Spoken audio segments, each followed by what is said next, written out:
Við bara velkomin, þið vitið ekki hann Óla, hérna sem hann bara að tala. Og ég var að segja að ég er ekki alveg hálfmaður með bókina en ég mæli bara með henni fyrir alla. Man þarf ekki að vera alveg á hans línu til þess að hafa bæði gagn og gaman. Þannig að hann talar sem þetta í hvað það eru? 3 korter? Já, 3 korter, það vel. Við reynum að klára þetta á klukkutíma. Já. Og við komumst út í sólskíðin. Takk fyrir það. Herru, takk hérlega fyrir boðið. Takk fyrir tækifærið. Líklega endaði ég á því að vera með allt of margar glærur, en það getur vel verið að við hoppum yfir 1, 2 eða 5, sjáum til. En örstutt, áður en við byrjum, ef ykkur þykir þetta áhugavert, endilega takið eitt eintak með ykkur og látum mig vita sérstaklega ef það eru, ég er endilega mjög áhugasamur svona uppbyggilega gagnrýni á þessu, þannig að endilega látum mig vita ef þið erum með slíkt. Svo ætla ég að biðjast fram afsökunar.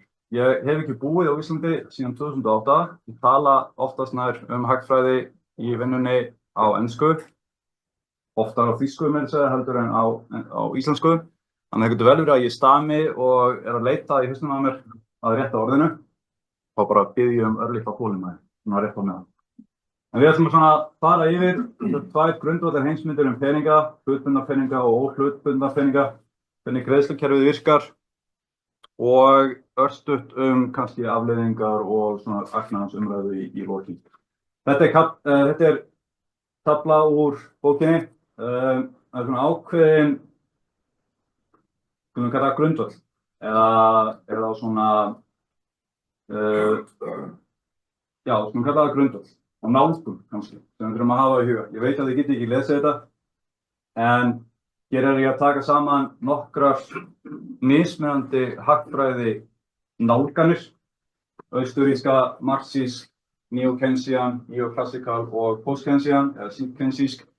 Ég er að reyna að minna lesandann á það að það fyrir eftir í hverjar grundvallar forsendunar eru innan hvers og eins skóla, hvernig í rauninni skólarnir enda á því að komast að ólíkri niðurstöðu kannski sama málefni.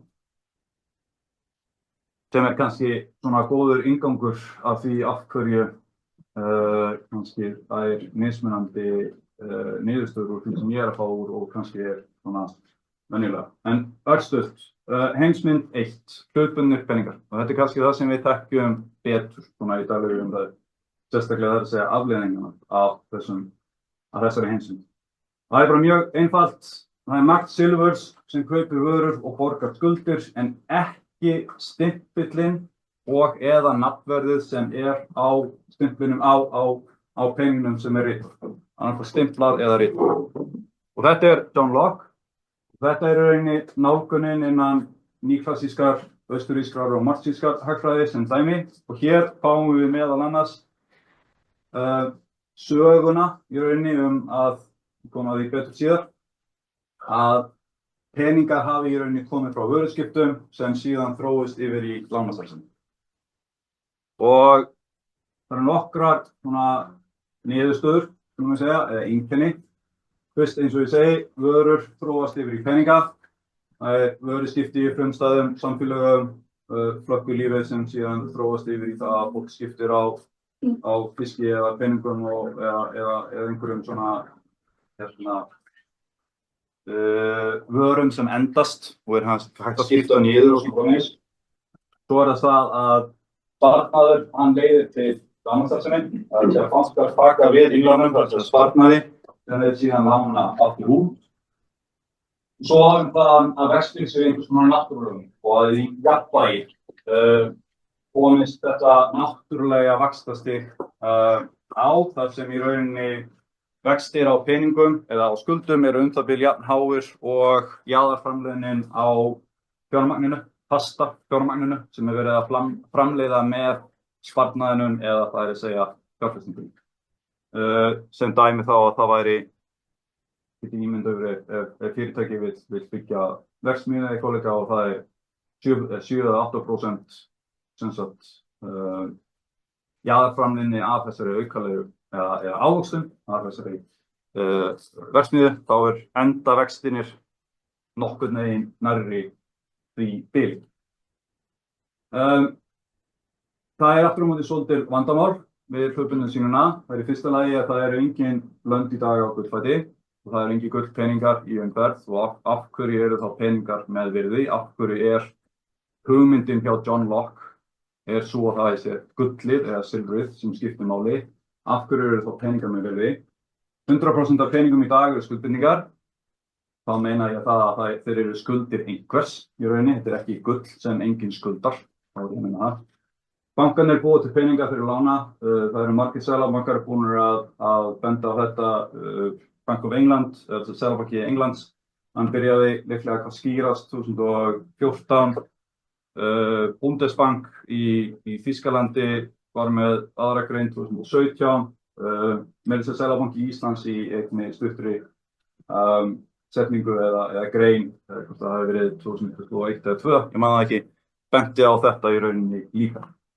Og svo það líka sem mikilvægt að innan hagfræði þessi saga samþykkt, eftir í hvaða skóla þú fylgir í hagfræðinni, en síðan ertu með mannfræðingar sem algjörlega á annarri línu. Og þeir meiri segja að benda hagfræðingum á það að nei, það bara getur ekki virkað. Og við með sannanir, við með einhverjar konar, sem sagt, okkar rannsóknir benda til þess að þið, hagfræðingar góðir, hafið rangt fyrir ykkur. Og þess vegna verðum við sem hagfræðingar líka að samþykkja að við höfum ekki alltaf rétt fyrir okkur. Og þá við komin að heimsmynd 2. Það óhlutbundnir peningar. Það að segja að peningar ekki bundnir í hlutum eða á hlutum. Og Alfred Mitchell Innes kannski benti á það hvað best. Höndin hefur aldrei séð né snert dólar. Og þetta sérstaklega, þessi heimsmynd grunnforsenda, henni sérstaklega fylgt innan post-Keynesian hagfræði. Model Monetary Theory eða MMT hluti af post-Keynesian hagfræði svona í mjög grófum dráttum. Og innan þessar rauninni heimsmyndar enda peningar á því að vera með ekkert innra virði og þeir bara úttaktarmiðar eða tokens eins og við kalla það á ensku. Og þá kemur spurningin hvaðan kemur þá þetta virði? Af hverju samþykkjum við peninga með einhvers konar virði þegar við erum að díla með hvað sem Og það í rauninni útskýringin þá innan þessara heimsmyndar svo að það traust sem grundvöllurinn að þessu virði. Við treystum því að peningurinn haldi einhvers konar virði næst þegar við viljum nota viðkomandi pening, hvað sem þessi viðkomandi peningur Og það hægt að búa þetta til á margan hátt, þetta traust. Hérna tek ég sem dæmi til hægri, þetta kryptun frá Bank of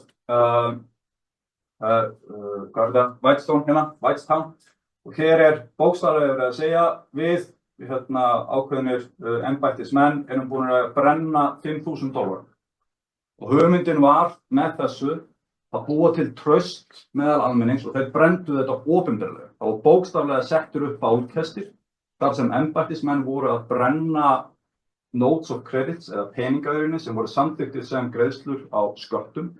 Eftir að þeir hafi verið settir í umferð, þá voru þeir skattaðir tilbaka til útgefandans og það var traustið hjá þeim sem héldu á viðkomandi peningum að geta borga skattana sína með þessu sem leiddi til þess að þeir voru samþykktir sem peningar í daglegum viðskiptum. Og til þess að búa til þetta traust, þá var sýnt fram á það, opinberlega, að eftir að það var búið að skatta peningarna tilbaka, þá voru þeir brenndir.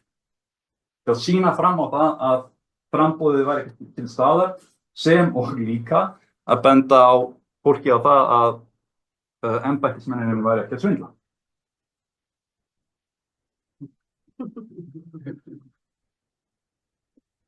Og þessi einfaldasta hugsa þetta þannig að þessi óhlutbundnu mynd, það einfaldasta hugsa þannig að þetta hérna ekki Jón Sigurðsson, þetta mynd af Jóni Sigurðsson. Og meira segir þetta þannig að þetta mynd af Jóni Sigurðsson. Og eins það þá með peninga, þeir eru fyrst og fremst mælieining á virði og það sem við höldum á peningaseðill væri þá mynd af einhvers konar virði sem við höfum sett einhvers konar traust á, sem við þá notum og samþykkjum í daglegum viðskiptum. Það er líka hér sem sagt reynt að gera eins skýran svona mun á því að gjaldmiðillinn ekki það sama og mælieiningin. Gjaldmiðillinn með sem sagt gullpeningi gullið, það að segja. En gjaldmiðillinn hér sem dæmi í dag væri þá bankainnstæðan. Við erum að samþykkja bankainnstæðuna sem gjaldmiðillinn á því sem við erum að samþykkja í viðskiptunum. Og virðið á þessari bankainnstæðu mælt með íslenskri krónu. En það eins með íslenska krónu og dollarinn, eins og Mitchell Innes benti á áður, það engin snert íslenska krónu. Hún mælieining, fyrst og fremst. Og það það sem svo erfitt þegar við erum að reyna að, sem sagt í daglegu tali, þá það oftast nær þannig að við kennum íslenskri krónu það að hún sé að falla í verði, hvort það sé verðbólga eða gagnvart öðrum gjaldmiðlum út og framvegis. En í raun og reynd það gjaldmiðillinn, það að segja bankainnstæðan, hvers virði mælt með mælieiningunum íslensk króna sem að falla í verði. Og það óbáslega algengt að við séum að tala óhlutbundnar mælieiningar. Við gerum það í daglegu tali. Við tölum meter. Það hefur engin snert meter. En við höfum öll snert eitthvað sem eins metra langt. Það ekki meter. Eins og við teljum í sekúndur. Það hefur engin snert sekúndur. Og sama hátt það hægt að segja, virðiseiningar, hvort sem það dollar, pund, norsk króna eða íslensk króna og svo framvegis, þá í rauninni ósnertanlegar. Það eru óhlutbundnar.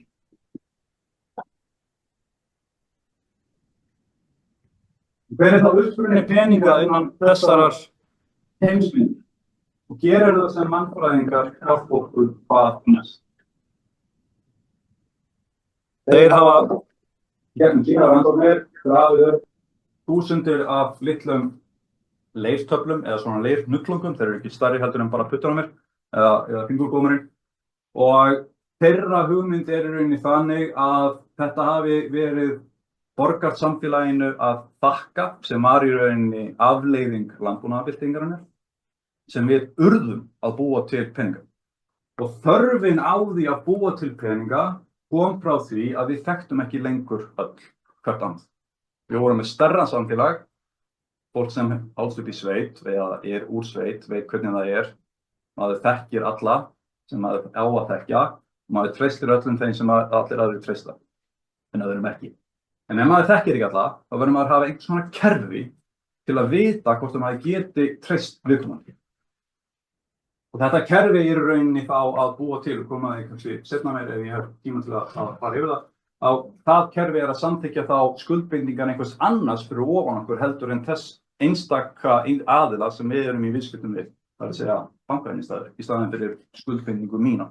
Þið kannski þekkið mig ekki, en þið vitið að bankinn minn þekkir mig og þið vitið þá að þið getið treyst því að bankainnstæðan sem ég á hjá bankanum, af því að það skuldbinding bankans en ekki mín, en þið eru þá að samþykkja. Þið getið samþykkt hana en ekki skuldbindingu mín.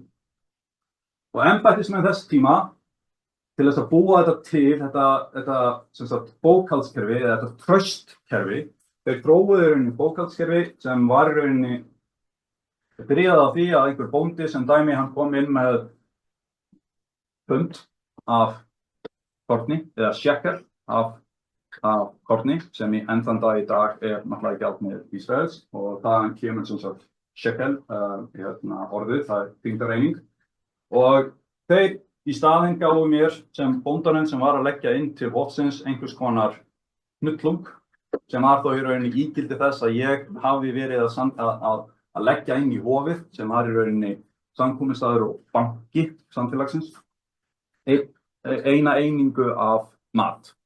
Og það getur vel verið að ég hafi verið að einhverjir hafi verið í því að verja kannski borgina og svo framvegis, en bókhaldskerfið síðan þróaðist yfir í það að nota töl og skrift. Og í rauninni það þess vegna sem við byrjum að nota skrift, tölur og stærðfræði. Það út af þessu bókhaldskerfi sem notað til þess að mæla og halda utan traust á meðal einstaklinga í samfélaginu eftir að við erum orðin of stór til að dekka upp á honum.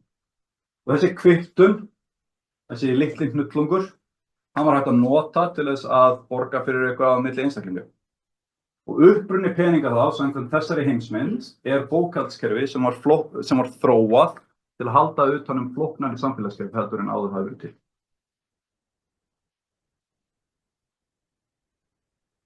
Mörg skref sem eru síðan á milli, einhvers staðar var ég að stytta það sem ég að tala í bókinni, en mjög stutt þá er það þannig að þetta bókhaldskerfi og þessir prestar, þeir voru í raun embættismenn, og þeir voru þá í rauninni að setja niður á blað eða papírus á þeim tíma einhvers konar hefðina sem var til staðar milli samfélagsins þá á þeirra.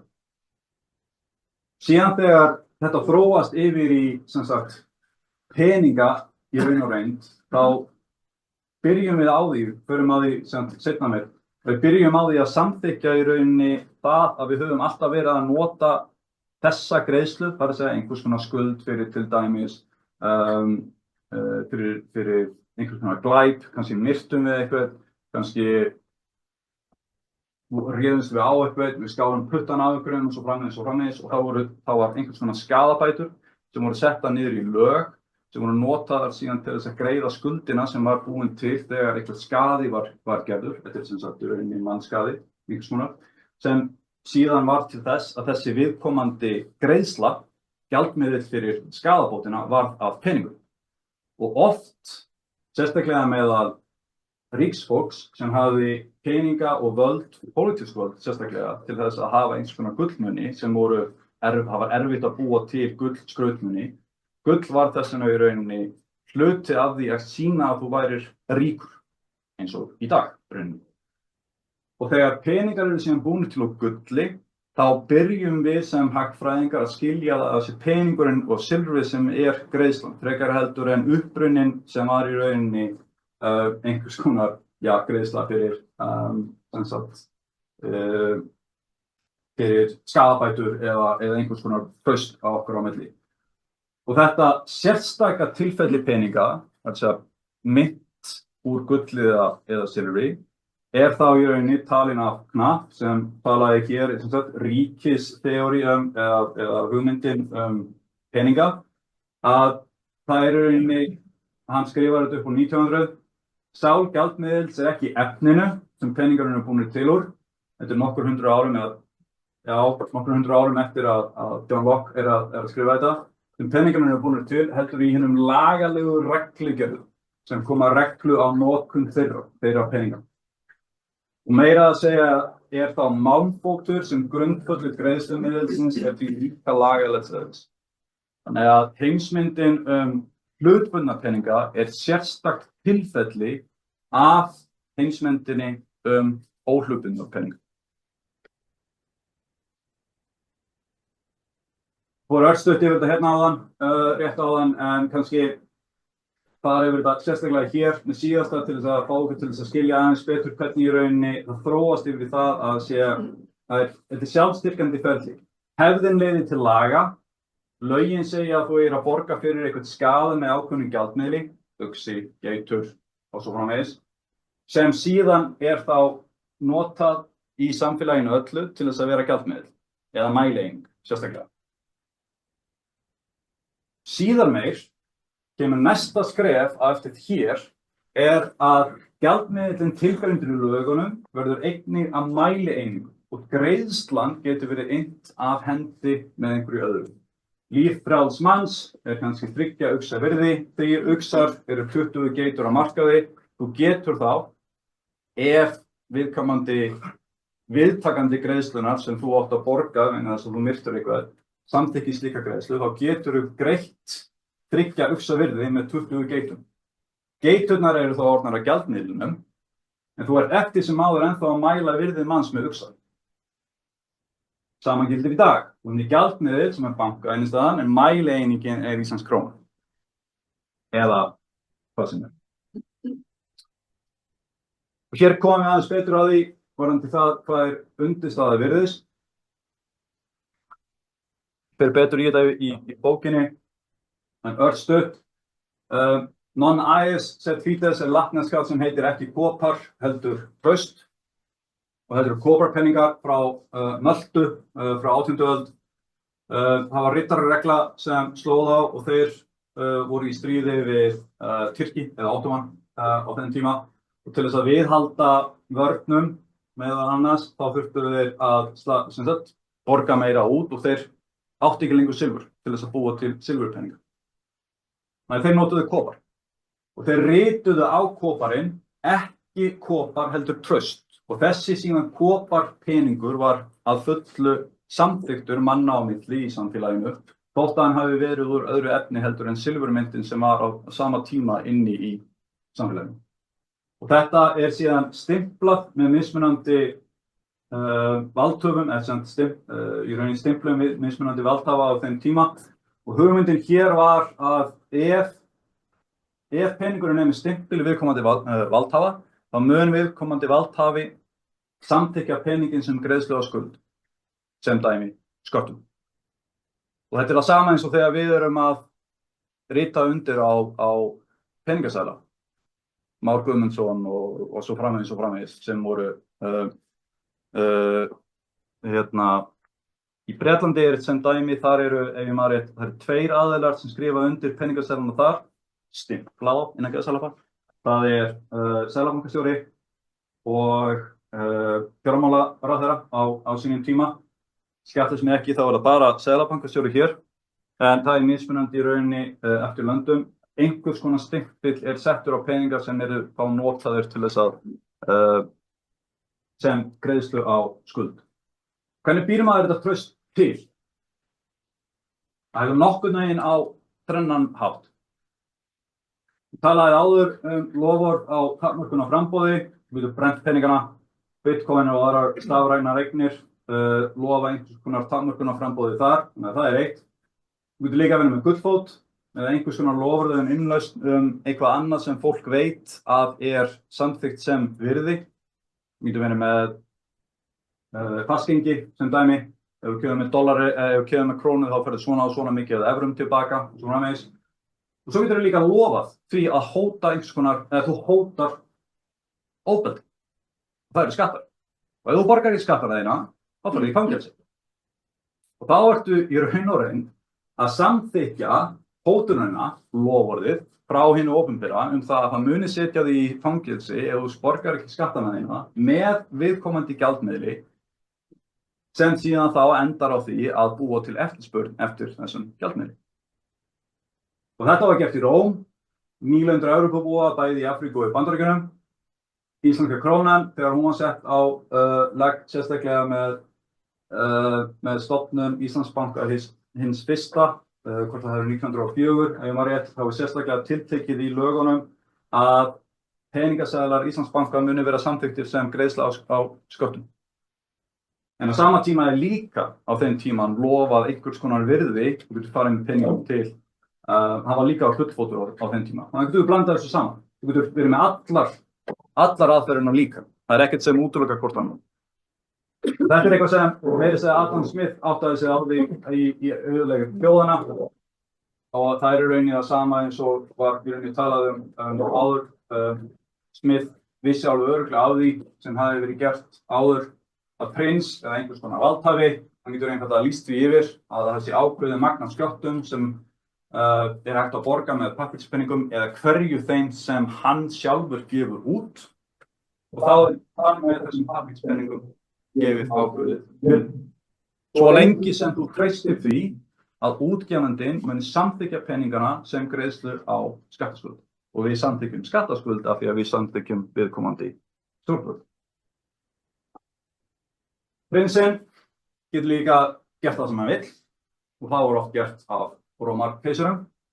Þetta denari frá Róm, annarri öld fyrir Krist. Takk eftir því að það eru engar tölur á hann.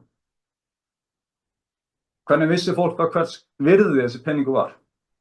Það var bókstaflega sett í lög. Og svo kom bara einhver niður á torgið og öskraði yfir allan hópinn.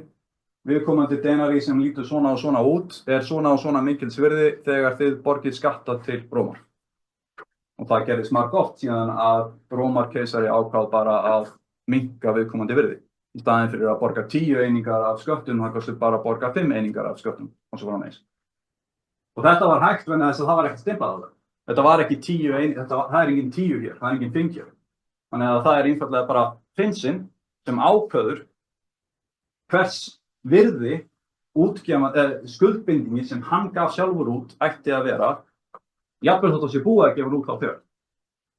Sem náttúrulega leiðir til þess síðar meir að það er fullt af fólki sem á fullt af peningum sem hatar svona stjórnvaldsákvarðanir. Sem af hverju einkageirinn hefur alltaf verið meðal annars á móti því að hið opinbera einokki útgáfu peninga. Og á sama tíma raunar hið opinbera á móti því líka að einkageirinn hafi það, en það er önnur saga.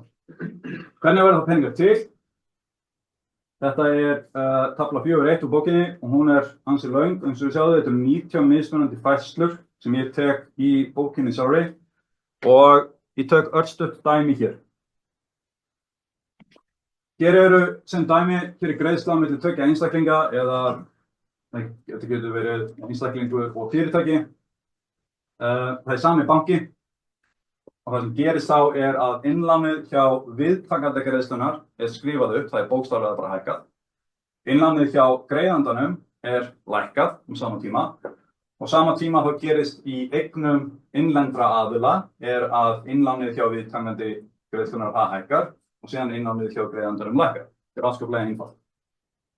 Peningar aftur á móti búnir til hér. Hér eru skuldir bankakerfisins, þar að innlán bankakerfisins hluti af peningamagni í umferð. Það engin peningamyndun hér. Hér aftur á móti peningamyndun. Þegar banki veitir lán, og það merkilega að ég vann í KB banka eins og hann hét þá, 2004, þá var byrjað að lána út á 4,15% verðtryggðum vöxtum og ég var í KB banka útibúinu hérna á Melum að búa til íbúðalánin sem síðan fólk skrifaði undir og þegar við bókuðum lánið þá var talað það að við varum að kaupa lánið. Þetta bókstaflega það, við erum að kaupa skuldbindingu viðkomandi. Og við greiddum fyrir lánið með því einfaldlega að hækka innlánið hjá viðkomandi lántaka. Það var engin millifærsla á neinu og bókstaflega bara ritað, við erum að kaupa ákveðið útlán, þetta okkar eign þar með og við sem bankinn, við borgum viðkomandi eign með skuld okkar eins sem við gefum út á sama tíma. Og skuld þessi innlán í banka sem síðan innlendir aðilar geta notað eins og þeir vilja til þess að borga fyrir hvað sem vilja. Hér að því að skuldir, það er innlán banka hluti af peningamagni umferð, hér verið að búa til peningar. Kaup Seðlabanka á ríkisskuldabréfi. Hér ríkfé, það er ríkisskuldabréf. Það ritað þá upp hjá, hér Seðlabankinn að kaupa ríkisskuldabréf af bankakerfinu. Þá einfaldlega bara eignaskipting hér hjá bankakerfinu. Það eykur sín innlán í Seðlabankanum og það minnkar sínar eignir í formi ríkisskuldabréfa. Seðlabankinn á nákvæmlega sama hátt í rauninni og bankakerfið kaupir eign, í þetta skipti það ríkisskuldabréf, og eykur, það borgar fyrir þessa eign sem að kaupa af bankakerfinu með innláni sem Seðlabankinn gefur út, sem skuld hans, í eigu núna bankakerfisins. Þetta hérna ekki hluti af peningamagni í umferð. En nota bene, það ekkert sem gerist hér sem kallar á það að Seðlabankinn hafi búið til seðlabankafé á. Bankar ekki að lána út Seðlabanka innlán sem þeir eiga í sínum fórum þegar þeir að veita lán. Eins greiðsla á sköttum til ríkissjóðs. Hér lögum samkvæmt, þá búin til einhver skattskuld sem þá í rauninni eign í ríkissjóðs og skuld innlenda aðila, getur verið fyrirtæki, getur verið einstaklingur og svo framvegis. Hér þá þegar við erum að borga skatta til ríkissjóðs, þá tekur það byrjar ferlið þannig. Bankakerfið, það er að segja banki skattgreiðandans, lækkar innlánið sem skattgreiðandinn á. Fer til síðan Seðlabanka Íslands og segir Jón Jónsson að borga skattana sína. Vinsamlegast millifærðu af mínum innlánsreikningi hjá þér, Seðlabanki góður, yfir á innlánsreikning ríkissjóðs hjá Seðlabankanum. Þar með hækkar eign Seðlabankans, ríkissjóðs hjá Seðlabankanum og í staðinn lækkar ríkissjóður þá eignina sem búin til með lögum sem heitir ógreiddir skattar. Þessi eign hér lækkar þó líka á sama tíma sem skuld hjá skattgreiðandanum. Hér verður að gefa gaum á því að það verður að koma þessu láni, það verður Seðlabankinn verður að búa til þetta áður en hægt að borga skatta. Og það er þess vegna sem alltaf verið að tönnast á því innan Modern Monetary Theory eða MMT að það verður að koma peningunum í umferð áður en hægt að nota peningana til þess að greiða skattana tilbaka. Og það er nákvæmlega sama eins og var talað áðan. Einhvers staðar, það er ekki hægt að brenna peningana með að það sé búið að koma þeim í umferð, þeir skatta þeir tilbaka og síðan er þetta að brenna það.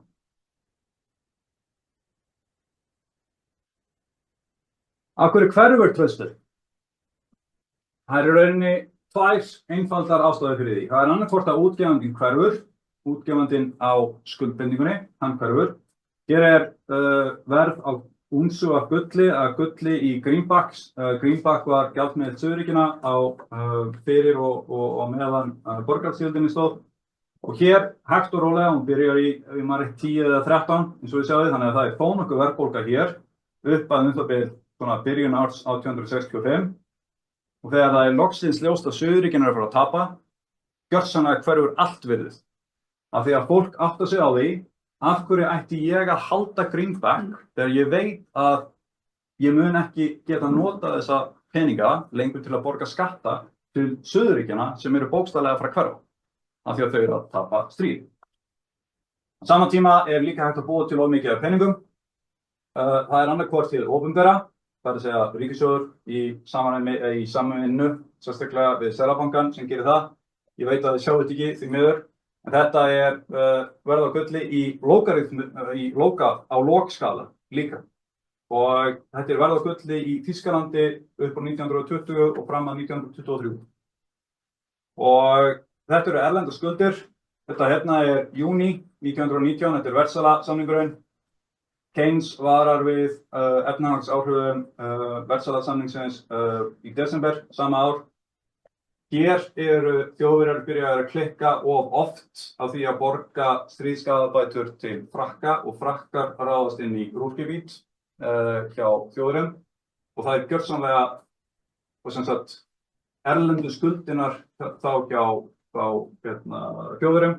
Þeir reyna að borga það tilbaka með því að prenta fáránlega mikið af þýskum mörkum sem síðan leiðir til þess að peningurinn missir allt traust og allt virði.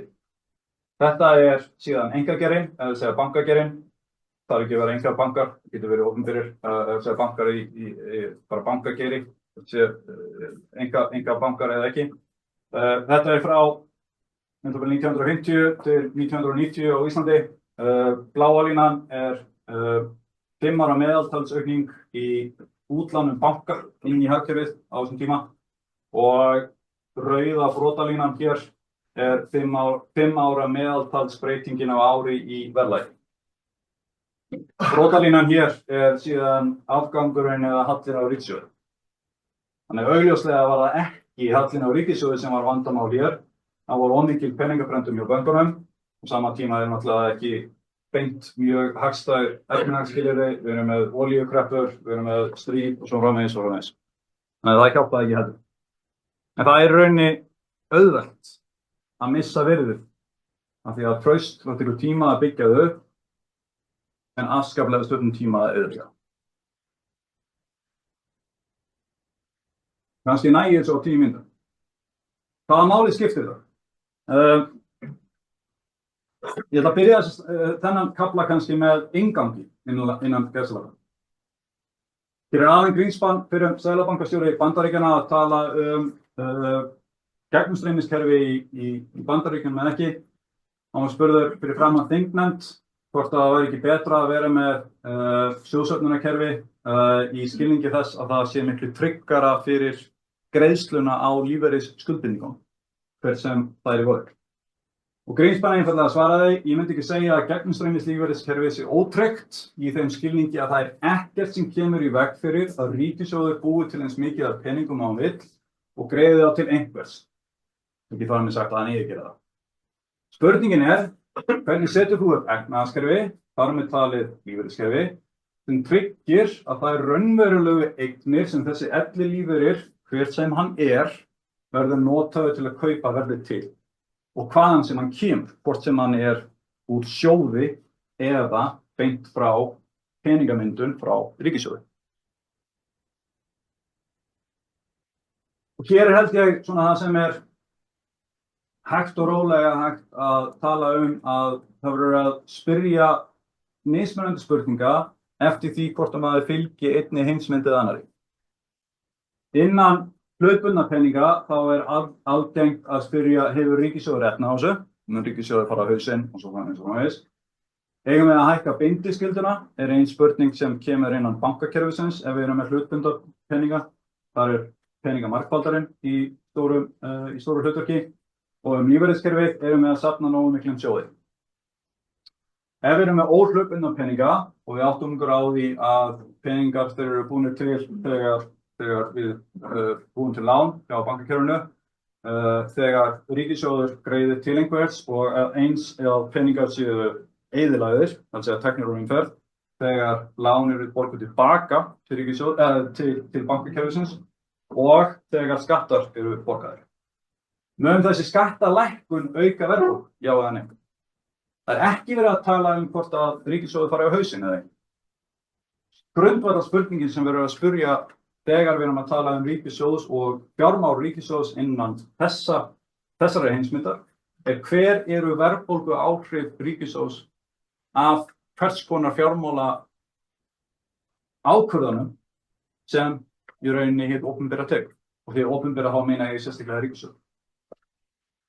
Eigum við að beita lánakvótum á banka af því að við vitum innan heimsmyndarinnar hér að peningamarkvaldurinn hann ekki til og hann virkar ekki, þannig að það ekki hægt að halda aftur af bönkum með hærri skuldum. Ég raunar þróaði það sem ég kallaði Optimum Exchange Rate kerfið í doktorsritgerðinni minni 2014.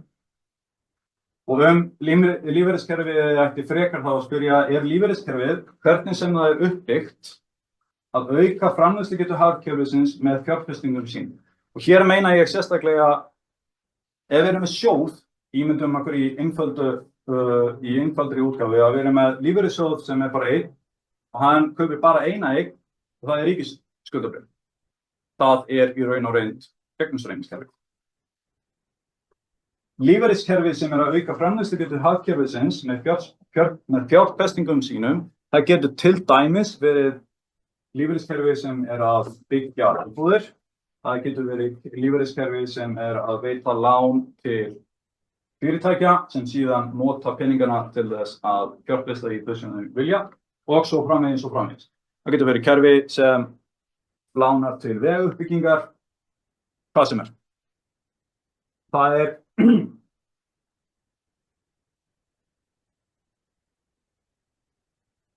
Það ekki sem sagt, takmörkunin sem við verðum að átta okkur á innan heimsmyndarinnar mjög einfalt, þar sem peningar eru óhlutbundnir, að það ekki fjárhagsleg takmörkun. Það aðfangatakmörkun. Og þessi aðfangatakmörkun líka til staðar í heimsmyndinni þar sem peningar eru hlutbundnir. En það líka fjárhagsleg takmörkun sem við oft erum þá að fókusera næstum í eingöngu þegar við erum að tala sem dæmi fjármál ríkissjóðs.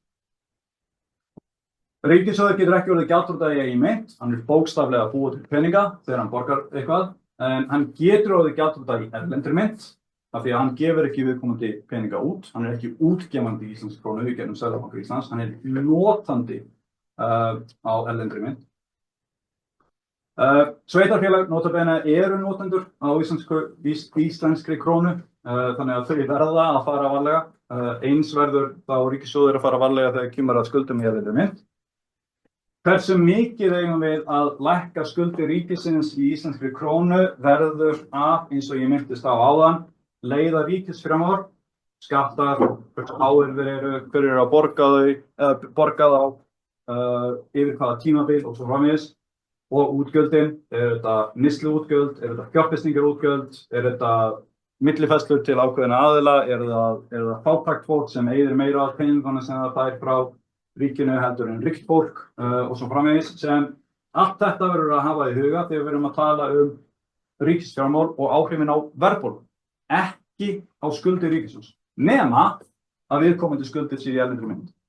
Af því að við erum ekki að búa til erlendri mynt, við erum að búa til íslenskri krónu.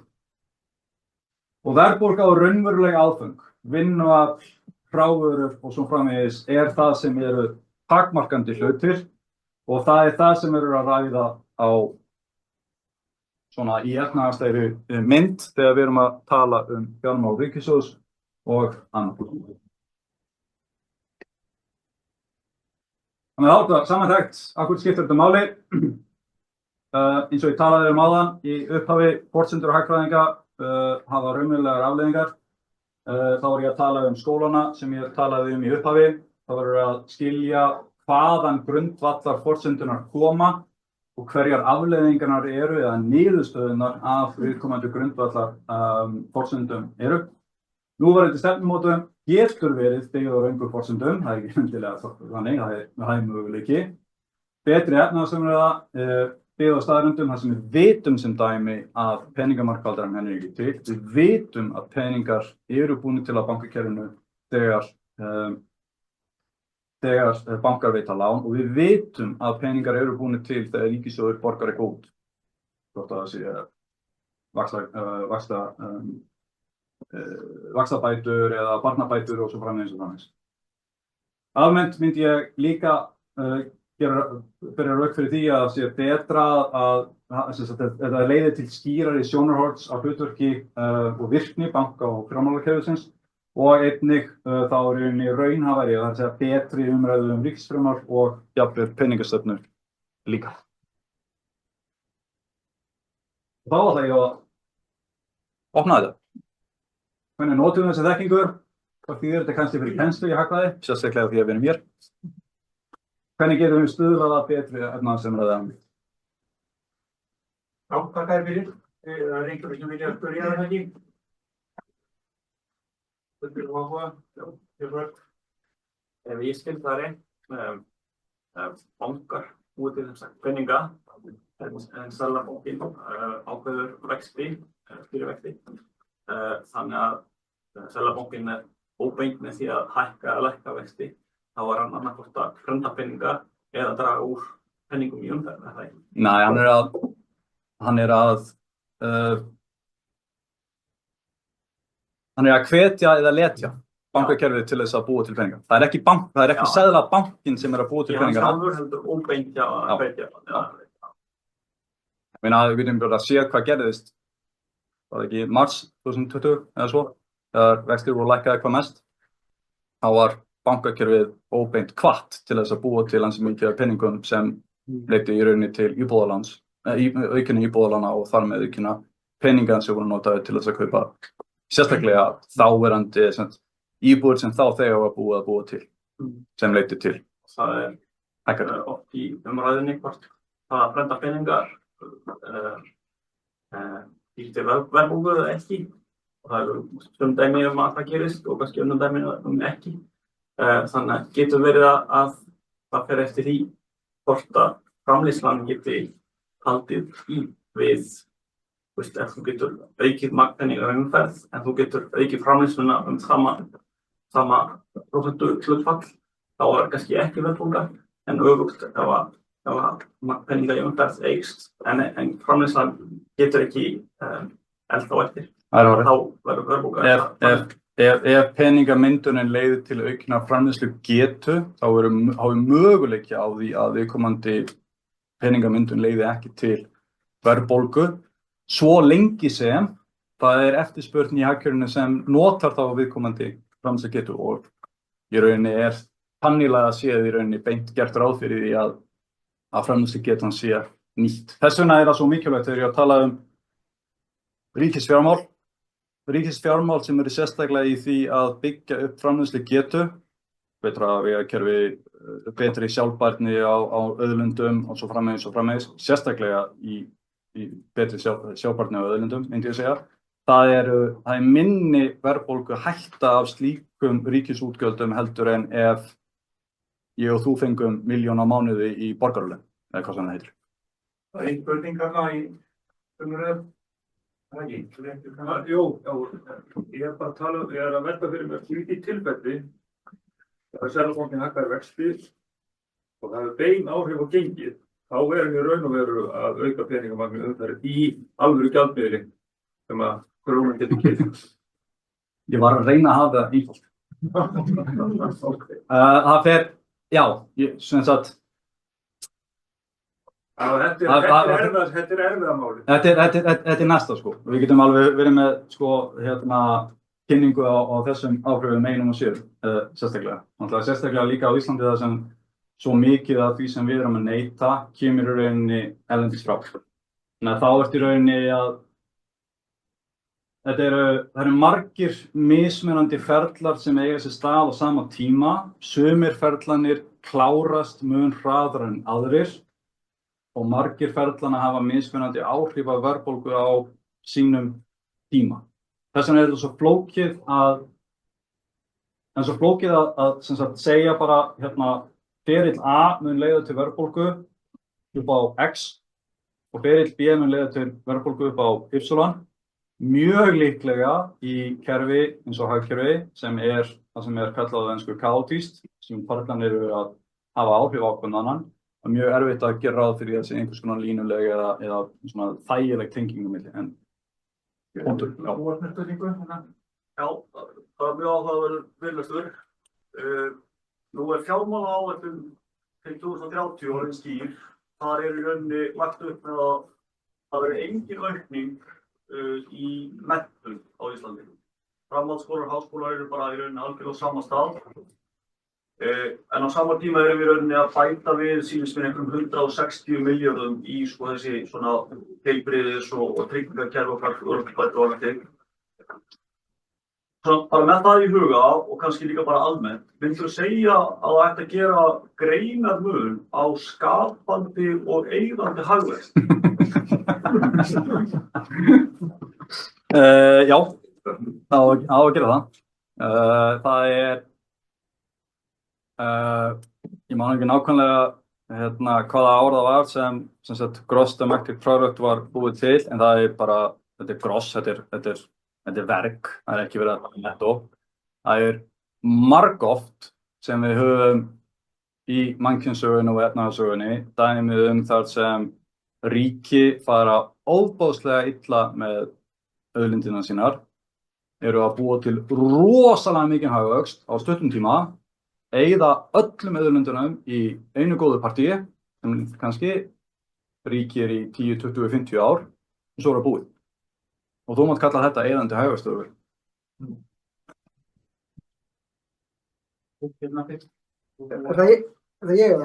Já, ok, takk hérlega fyrir og hamingju bókina. Ég fór að velta fyrir mér þessum hugtökum óhlutbundið og hlutbundið og nú bara út frá svona heimspekilegum hugmyndum þá náttúrulega skiptir kannski í ákveðin tilfellum ekki máli hvort að hluturinn sé til, fysiskt eða ekki til. Heldur skiptir máli hver ákvörðunin sem við tökum vegna þess að við trúum því að hluturinn sé til.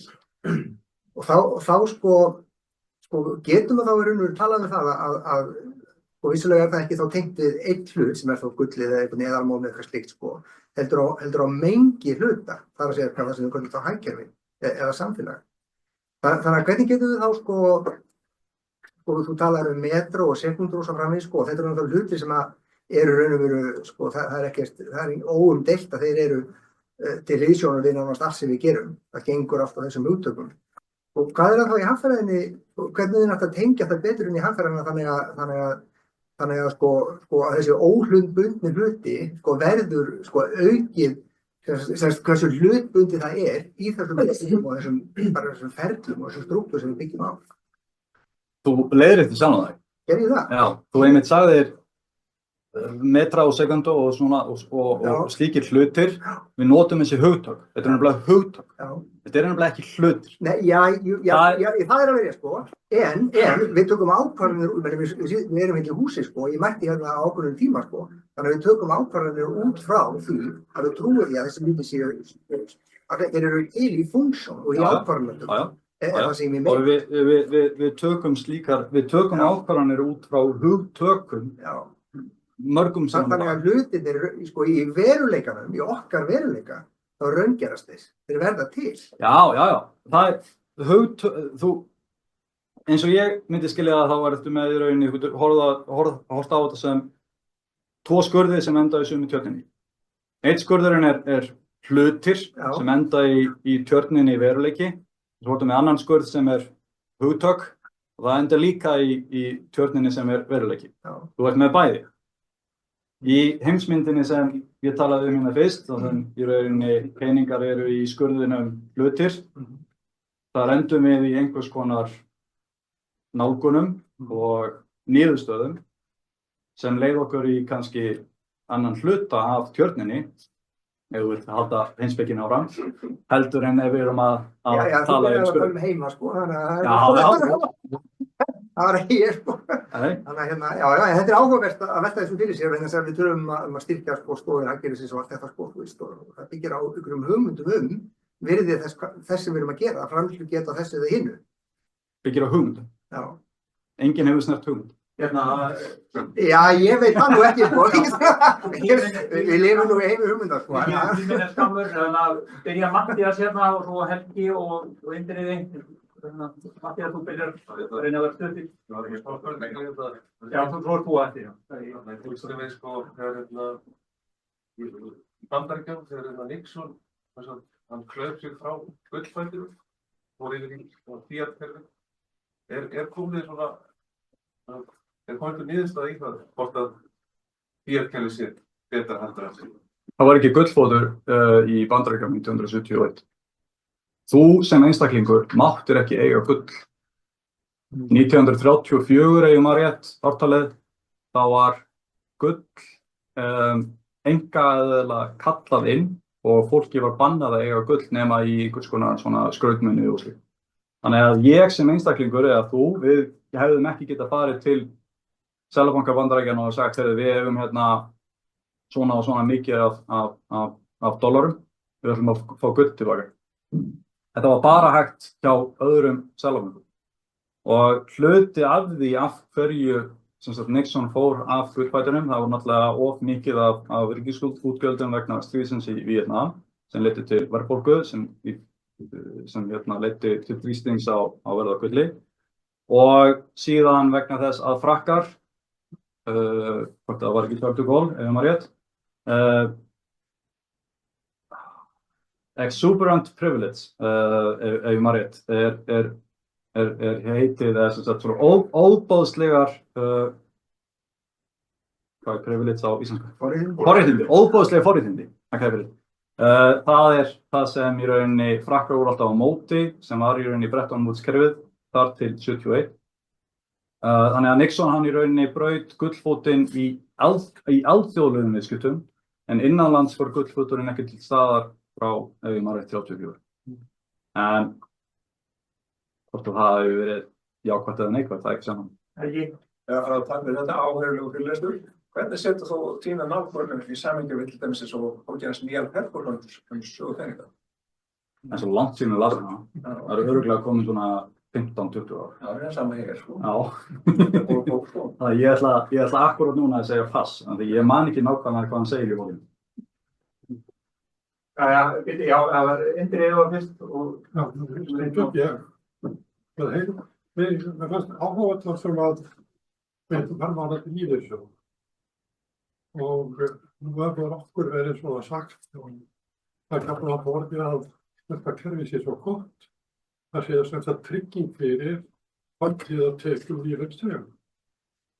Og nýttum sér eiginlega er það réttfullending og skiptir það máli til dæmis hvort að eignir lífeyrissjóðanna séu í erlendum eignum eða ekki.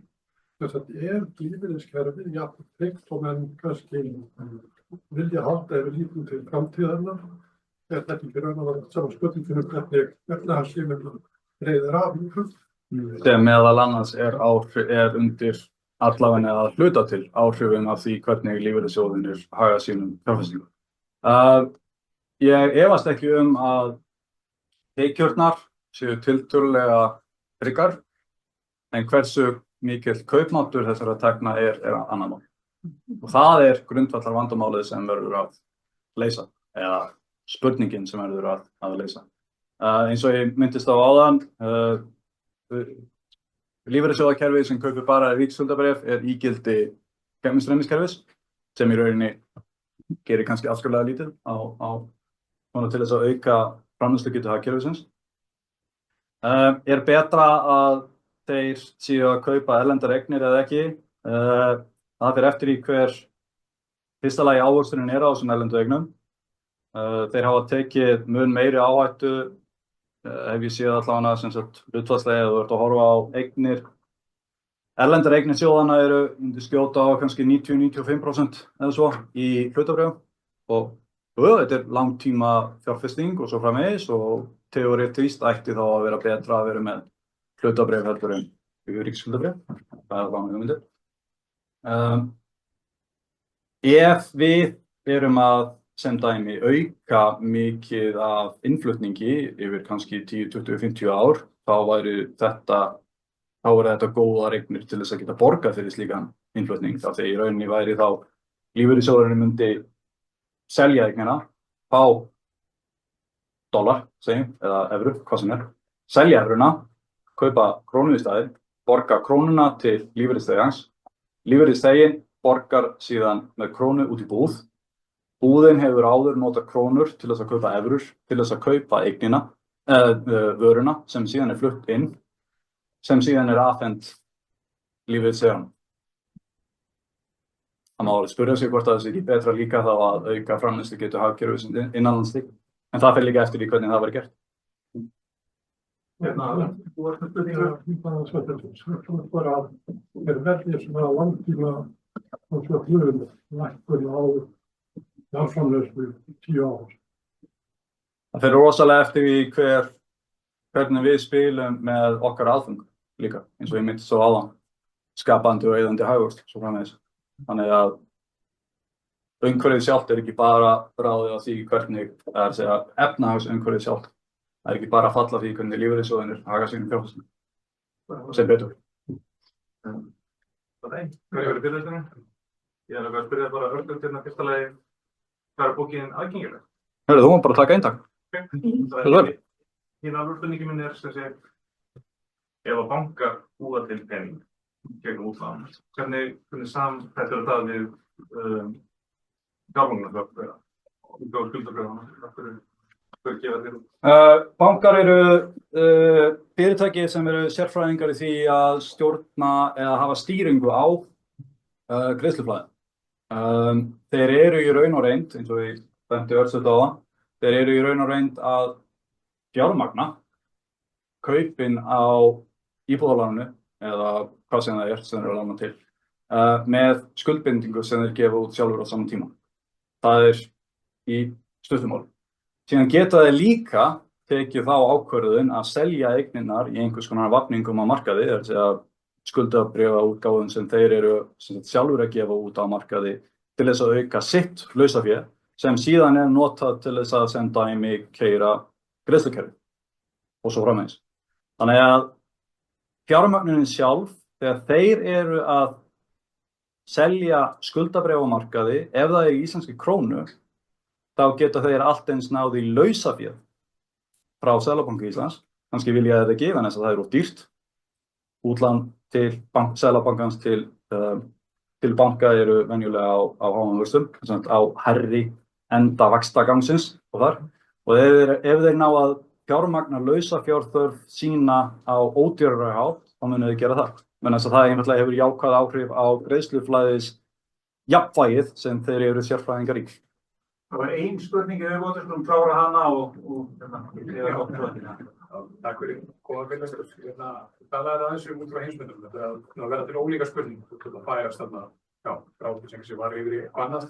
Er þetta fyrir þér, eru hinar rangar út að færa því eitthvað sem er rétt aðra, eða er þetta rangt og rétt, er þetta heitir svona réttar spurningar heldur en hérna?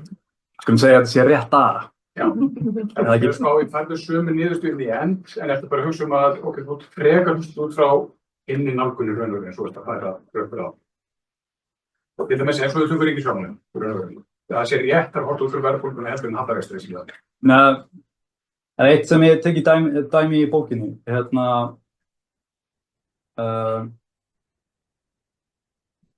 Þegar ég meinti sá áðan að grundvallarspurningin hvort að það sé verðbólga af ríkisfjármálum eða ekki, og það er eitthvað sem á að svara til skamstíma og til langstíma. Ef við erum að ákveða það að í dag við ætlum að greiða út borgaralaun til fólks eftir 10 ár, þá hefur það líklega engin verðbólguáhrif í dag, en þegar við byrjum að borga þau út, þá virkilega mun að hafa áhrif. Þannig að það er greiðsluflæðis húfurinn eða greiðsluflæðis tímasetningin sem verður að hafa í huga líka. Ef einkageirinn í hagkerfinu er heilbrigður, skulum við segja, hvernig sem við mátt orða það, og er í rauninni að halda hagkerfinu gangandi, þá er mjög líklegt að hallinn á ríkissjóði eigi að vera lítill eða engin. Af því að ef hallinn er til staðar, þá er eftirspurning í hagkerfinu of mikil sem síðan leiðir til verðbólgu. Núna kemur síðan, af því að ég held ég hvaðan hugmyndin er með nýju Keynesian líka. Ef einkageirinn er í slaka, þá ætti ríkissjóður að vera með mun meiri halla, þar til verðbólgan er undir áhrifum af ríkissjóði. Og hér er punkturinn sá að í New Keynesian hagfræði sem dæmi, þar er þetta sama, þegar það er hægt á einkageirunum, þá ætti ríkissjóður að vera með meiri skuldir.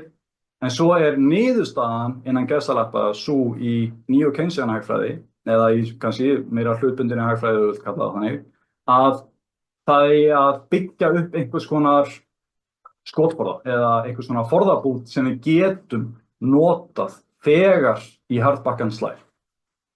Það er að segja að ríkissjóður eigi að vera með eins lágar skuldir og hægt er til þess að hann geti aukið skuldir sínar þegar hagkerfið hægir á sig. Í þessari heimsmynd er sú takmörkun ekkert staðar. Takmörkunin er alltaf verðbólga. Og líka pólitíska aðliðum það hvort að ríkissjóður eigi að gera hlut A eða B eða C eða ekki neitt, sem er ævarandi spurning sem mun aldrei fá loka niðurstöðu.